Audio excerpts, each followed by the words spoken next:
हरे कृष्णा। सभी भक्तों का हार्दिक स्वागत है आज के इस प्रातःकालीन श्रीमद् भागवत क्लास में। तो हमने पिछली बार पढ़ा श्लोक नंबर 11, 12, 13 में किस प्रकार सुखदेव गोस्वामी परीक्षित महाराज को भगवान के दिव्य नाम का कीर्तन करने की महिमा के बारे में बता रहे हैं और कहते हैं कि बड़ी आयु लेके कोई फायदा नहीं है अगर उस आयु में हम भगवान के नाम का कीर्तन नहीं करते, तो भोग विलास में लगाते हैं, तो बड़ी आयु का कोई फायदा नहीं है। केवल एक क्षण भी अगर हमको अवसर मिलता है कि एक क्षण भी हम अगर पूर्ण रूप से कृष्ण भावनामृत बन जाए, तो हमारे जिंदगी की सफलता में, जीवन की सफलता उसी में ही है। और वो खटवांग महाराज का एग्जाम्पल देते हैं, किस प्रकार खटवांग महाराज जीवन के अंतिम क्षण में पूर्ण रूप से भगवान श्री कृष्ण के चरणों में अपने आप को समर्पण किया और कैसे उन्हें सिद्धि प्राप्त हुई, परम लक्ष्य उनको प्राप्त हुआ। यहां तक हमने पढ़ा इसमें, और आज हम आगे पढ़ेंगे श्लोक नंबर 14 से। ओम अज्ञानतिमिरान्धस्य ज्ञानाञ्जनशलाकया चक्षुरुन्मीलितं येन तस्मै श्री गुरुवे नमः। नमो विष्णुपादाय कृष्णप्रेष्ठाय भूतले श्रीमते भक्तिवेदांत स्वामिनिति नामिने। नमस्ते सरस्वती देवे गौरवाणी प्रचारिणे निर्विशेष शून्यति पाश्चात्यदेशतारिणे। हे कृष्ण करुणा सिंधु दीनबंधु जगतपते गोपेश गोपिकाकांत सप्त कांचन गौरांगी राधे वृंदावनेश्वरी विश्वामित्र नमामि प्रिये। पंचाकल्पतरुभ्यश्च कृपा सिन्धुभ्यश्च पतितानां पावनेभ्यो वैष्णवेभ्यो नमो नमः। जय श्री कृष्ण चैतन्य प्रभु नित्यानंद श्री अद्वैत गदाधर श्रीवासादि गौर गोविंद। हरे कृष्ण कृष्ण कृष्ण हरे हरे, हरे राम हरे राम, मंगलाचरण की जय। ओम नमो भगवते वासुदेवाय। ओम नमो भगवते वासुदेवाय। ओम नमो भगवते वासुदेवाय। श्रीमद् भागवतम दूसरा स्कंद प्रथम अध्याय श्लोक नंबर 14। तो सुखदेव गोस्वामी परीक्षित महाराज से कहते हैं, हे महाराज परीक्षित, अब आपकी आयु के और 7 दिन शेष हैं। अतएव इस अवधि में आप उन समस्त अनुष्ठानों को संपन्न कर सकते हैं जो आपके अगले जीवन के परम कल्याण के लिए आवश्यक है। तो 7 दिन बचे हैं परीक्षित महाराज के जीवन में, और इन 7 दिनों में वे उन समस्त अनुष्ठानों को कर सकते हैं जो आपके अगले जीवन के परम कल्याण के लिए आवश्यक है।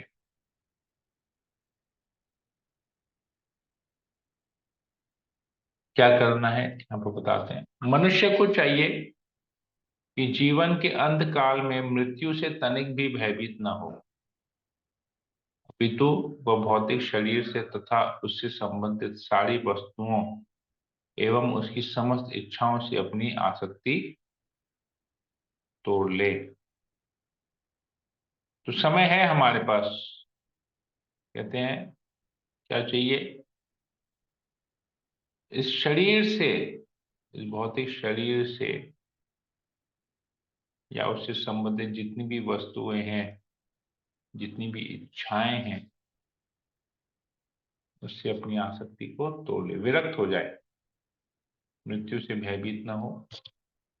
भय क्यों होता है? खो जाने के डर से, मैं और मेरा। तो अगर इन शरीर से जो भी चीजें जुड़ी हुई हैं उससे अगर आसक्ति हटा देंगे तो मैं और मेरा का भाव खत्म हो जाएगा, तो भय भी नहीं होगा।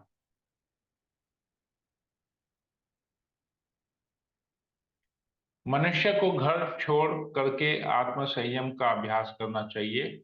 उसे तीर्थ स्थानों में नियमित रूप से स्नान करना चाहिए और ठीक से शुद्ध होकर एकांत स्थान में आसन जमाना चाहिए। बेसिकली संन्यास लेने का यहाँ पर बात बता रहे हैं कि सब कुछ छोड़ के तीर्थ स्थान में जाके बसना चाहिए।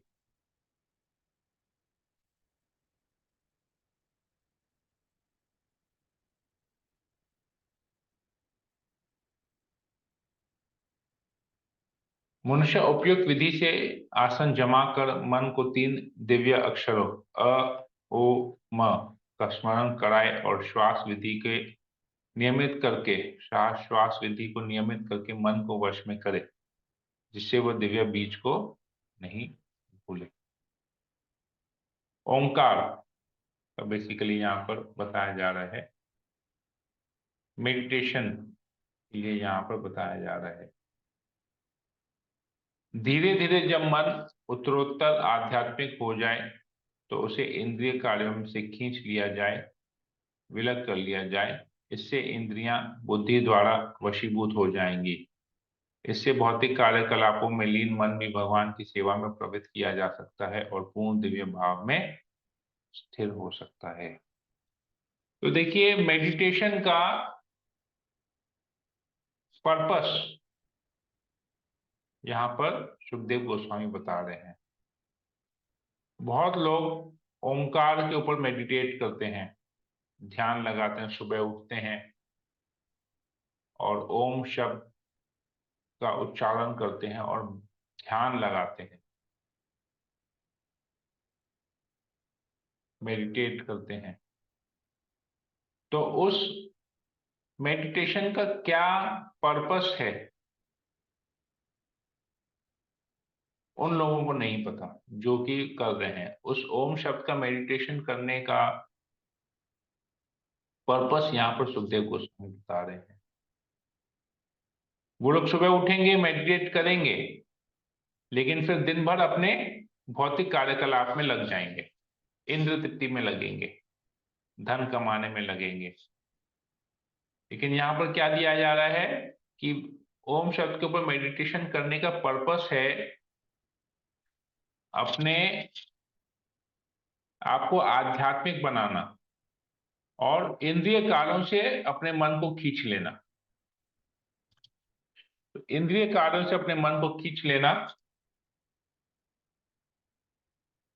और ताकि जो भौतिक कार्यकलाप में मन लगा हुआ है उसे भगवान की सेवा में प्रवृत्त करना और पूर्ण दिव्य भाव में स्थिर होना। बेसिकली ओम शब्द मेडिटेशन करने का मतलब यह है कि अल्टीमेटली अपने ये सेंस कंट्रोल के लिए करना है, इंद्रियों को वश में करने के लिए करना है, ताकि बाद में इंद्रियां जो है भगवान की सेवा में लग सके। लेकिन हम वर्तमान में देखते हैं कि जो लोग मेडिटेशन करते हैं वो तो इंद्रियों को संयम कर नहीं पाते, भगवान की सेवा में तो लगाने की दूर की बात है। वो लोग इसको समझ ही नहीं पाते कि करना क्यों चाहिए। बस अपने लिए, अपने आप को खुश करने के लिए लोग मेडिटेशन करते हैं, दुनिया को दिखाने के लिए, बताने के लिए कि देखो हम मेडिटेशन कर रहे हैं।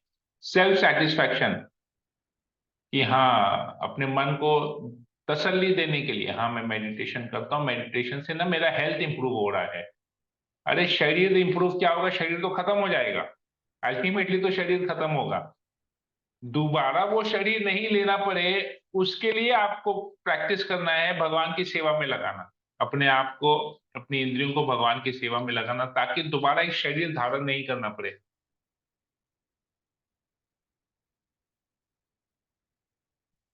तो ये पर्पस है मेडिटेशन यहाँ पर बता रहे हैं।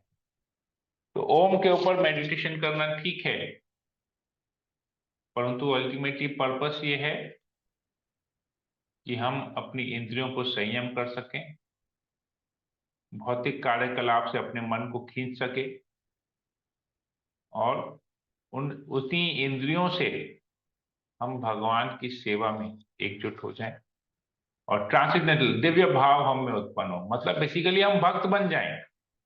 मेडिटेशन का पर्पस ही यही है, भक्त बनना। तो कैसे, क्या प्रोसेस है, यहाँ पर प्रभुपाद जी तात्पर्य में लिखते हैं, प्रणव ओमकार को के यांत्रिक उच्चारण के द्वारा तथा श्वास के अवरोध प्राणायाम से मन के आध्यात्मिकरण की प्रथम प्रक्रिया प्राणायाम की यौगिक विधि या श्वास को पूर्ण रूप से नियंत्रित करने की विधि कहलाती है। इस प्राणायाम पद्धति की चरम अवस्था समाधि है, किंतु अनुभव से सिद्ध हो चुका है कि समाधि अवस्था भी भौतिकता में लीन मन को वश में करने में असफल रहती है। उदाहरणार्थ विश्वामित्र समाधि अवस्था प्राप्त करके भी इंद्रियों के शिकार हो गए और उन्होंने मेनका के साथ संभोग किया। इतिहास इसका साक्षी है। यद्यपि मन संप्रति विषय वासनाओं को सोचना बंद कर देता है, किंतु अवचेतन मन से वह विगत विषय वासनाओं को का स्मरण करता है और इस तरह मनुष्य के 100% आत्म साक्षात्कार में लगने से रोक देता है। अतः सुखदेव गोस्वामी विश्वस्त नीति अपनाने के लिए कहते हैं, और यह है मन को भगवान की सेवा में स्थिर करना। पूर्ण पुरुषोत्तम भगवान श्री कृष्ण इस प्रत्यक्ष विधि की संस्तुति भगवद गीता में भी करते हैं। इस तरह आध्यात्मिक रूप से मन के स्वच्छ होने पर मनुष्य को तुरंत श्रवण कीर्तन आदि भक्ति कार्यों द्वारा भगवान की दिव्य प्रेमा भक्ति में लग जाना चाहिए। यदि सही मार्गदर्शन के अंतर्गत ऐसा किया जाता है तो विचलित मन भी निश्चित रूप से प्रगति कर सकता है। तो मेडिटेशन करके इंद्रियों को कंट्रोल करना, आत्म संयम करना और तुरंत उन इंद्रियों को भगवान की सेवा में लगा देना, यही कंप्लीट प्रोसेस है। मेडिटेशन के बाद जब मेडिटेशन करके जब इंद्रियों के ऊपर संयम आता है तो तुरंत उन इंद्रियों को भगवान की सेवा में लगा देना चाहिए। कैसे? कानों को भगवान की कथा श्रवण करने में लगा देना चाहिए, जीव को भगवान की कथा बोलने में लगा देना चाहिए, प्रसाद ग्रहण करने में लगा लेना चाहिए। इस प्रकार अगर ऐसा नहीं करेंगे तो ये तुरंत वापस से इंद्रियां इधर उधर भागेंगी, तो जीवन भर मेडिटेशन करेंगे लेकिन जीवन का लक्ष्य नहीं मिलेगा। तो जीवन का लक्ष्य है मन को भगवान की सेवा में लगाना, इंद्रियों को भगवान की सेवा में लगाना। जब मन भगवान की सेवा में लगेगा तो इंद्रियां भी अपने आप भगवान की सेवा में लगेगी। नहीं तो विश्वामित्र जैसा महान ऋषि गिर गया, पतन हो गया मेडिटेशन के बाद, तो हम लोग फिर क्या है? तुरंत हम लोग, तो इसलिए हम देखते हैं बहुत जन मेडिटेशन करते हैं परंतु आत्म साक्षात्कार स्पिरिचुअल लाइफ नहीं जी पाते, आध्यात्मिक जीवन नहीं जी पाते, क्योंकि उनको भगवान का ज्ञान ही नहीं मिलता है। वो लोग अपनी एक धारणा बना के रखते हैं, तो ये धारणा भी अल्टीमेटली भौतिक है। तत्पश्चात आगे कहते हैं परीक्षित, सुखदेव गोस्वामी परीक्षित महाराज को, तत्पश्चात श्री विष्णु के पूर्ण शरीर की अवधारणा को हटाए बिना एक एक करके विष्णु के अंगों का ध्यान करना चाहिए। इस तरह मन समस्त इंद्रियों और विषय से मुक्त हो जाता है। तब चिंतन के लिए कोई अन्य वस्तु नहीं रह जानी चाहिए, क्योंकि भगवान विष्णु परम सत्य है, अतएव केवल उन्हीं में मन पूर्ण रूप से रम जाता है। तो अल्टीमेटली ओम शब्द के ध्यान के बाद भगवान विष्णु के शरीर का ध्यान करना चाहिए। कंप्लीट प्रोसेस मेडिटेशन का।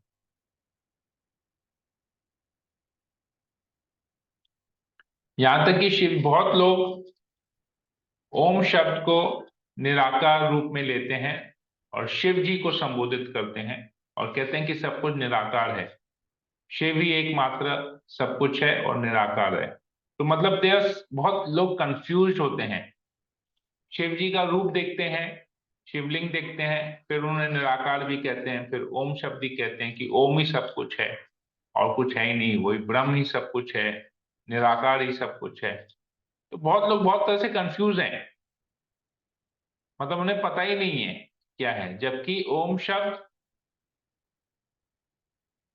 का उच्चारण किया जाता है ट्रांसडेंटल प्लेटफॉर्म पे लेके जाने का, और वहां पर पहुंच के भगवान विष्णु के साकार रूप का ध्यान करना चाहिए।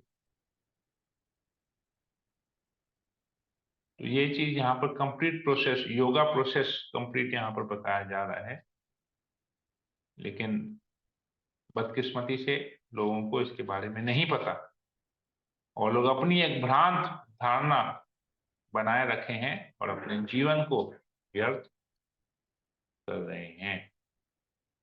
क्योंकि भगवान विष्णु परम सत्य है, अतः केवल उन्हीं में मन पूर्ण रूप से रम जाता है। यहां तक कि शिव जी स्वयं कहते हैं, आराधना नाम सर्वेशाम विष्णु आराधना परम।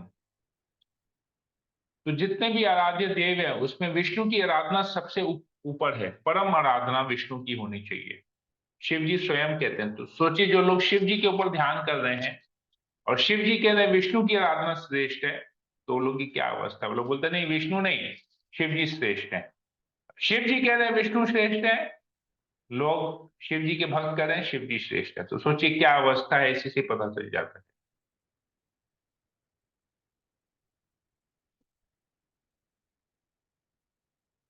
मनुष्य का मन सदैव रजोगुण द्वारा विचलित और तमोगुण द्वारा मोहग्रस्त होता रहता है, किंतु मनुष्य ऐसी धारणाओं को भगवान विष्णु के संबंध द्वारा ठीक कर सकता है और इस तरह उन्हें उनसे उत्पन्न गंदी वस्तुओं को स्वच्छ करके शांत बन सकता है।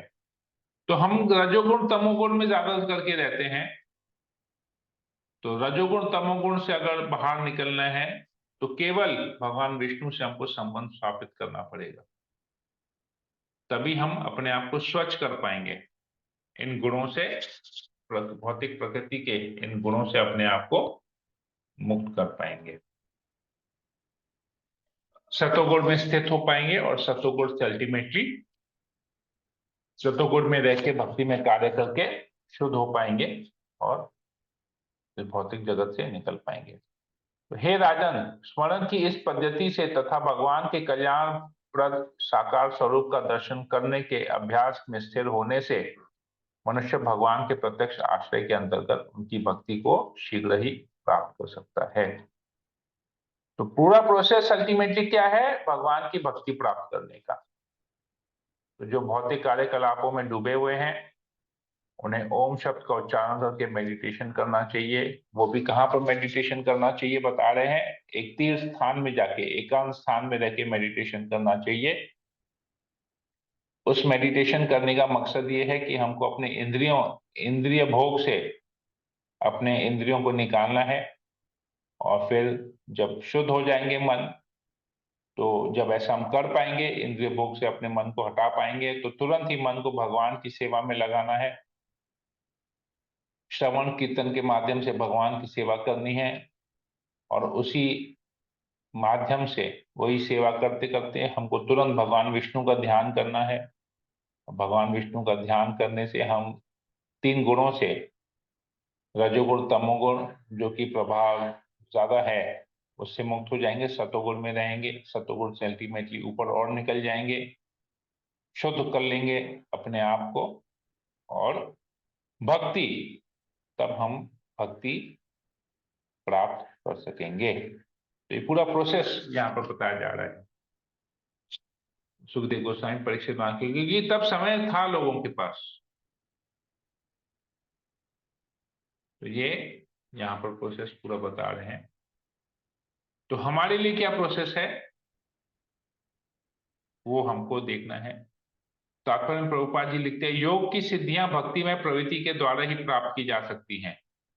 ब्रह्मवाद जो कि सर्वशक्तिमान की सर्वत्र उपस्थिति को अनुभव करने की पद्धति है, एक प्रकार का मन का प्रशिक्षण है जिससे भक्ति में धारणा के प्रति अभ्यस्त हुआ जाता है, और योगी को इसी भक्ति में प्रवृत्ति से ऐसे योगिक प्रयासों को सफल परिणति संभव होती है।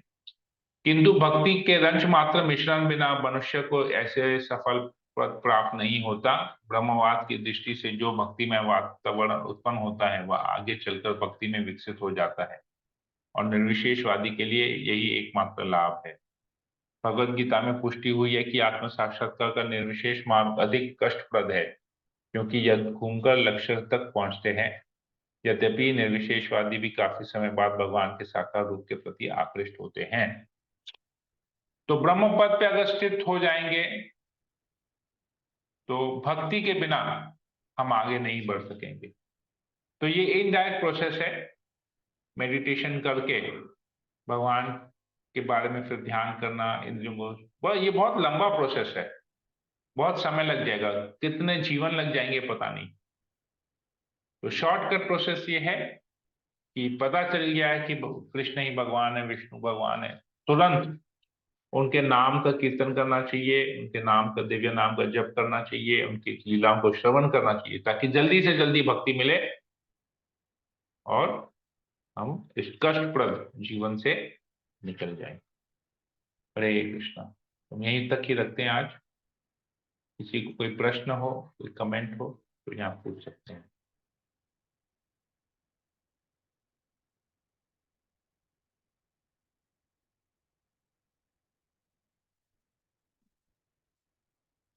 कोई प्रश्न है किसी को?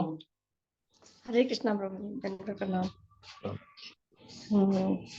इसमें प्रभु जी मतलब कि बहुत अच्छे से आपने बहुत क्लियर बताया है कि हम लोगों को अगर भक्ति में आना है तो अपने आप को मतलब कि हर इंद्रिय तृप्ति से दूर होना चाहिए, हर एक चीज के लिए आसक्ति नहीं होनी चाहिए, और सभी इच्छाओं को मतलब कि जो भी मतलब कि व्यर्थ समय जो हम लोग गवाते हैं अपनी इच्छाओं पूर्ति के लिए, या हम लोग जो किसी बाहर भी जाते हैं या घर पर भी उनकी वेस्ट करते हैं टाइम बातों में, या कोई मूवी देखने चले जाते हैं, उनकी ये सारी चीजों में जो हम लोग समय व्यर्थ करते हैं, तो उसकी जगह पे हम लोग अगर नाम लेते हैं तो वो कितना मतलब कि हमारे जीवन को सफल करता है और भक्ति में लेके आता है।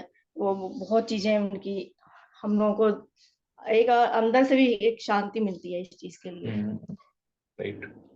और सबसे बड़ी बात यह है कि अगर हमें भक्ति में आना है और कृष्ण को जानना है, तो इसका सबसे बड़ा माध्यम यही है कि साधना साधना और भक्ति के द्वारा ही हम लोग भगवान को जान सकते हैं। हर एक श्लोक में और हर एंड तक यही हम लोगों को समझाया गया है कि अगर हम लोगों को भगवान को जानना है तो भक्ति और साधन के माध्यम ही एक ऐसा मात्र साधन है जिसको हम लोग ये भगवान को जान सकते हैं अच्छे से। राइट।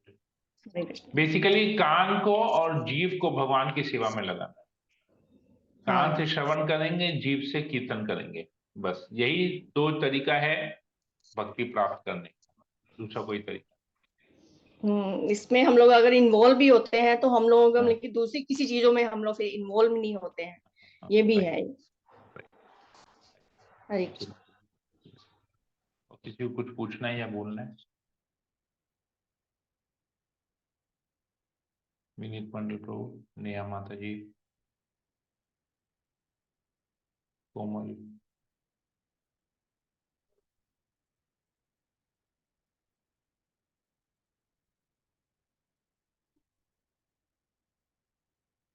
ठीक है, फिर हम सेशन को यहीं पर एंड करते हैं।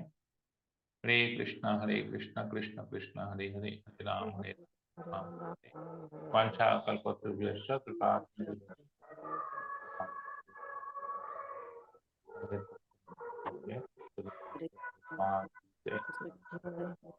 राम राम राम हरे। हरे कृष्ण प्रभु, दंडवत प्रणाम। प्रभु जी दंडवत।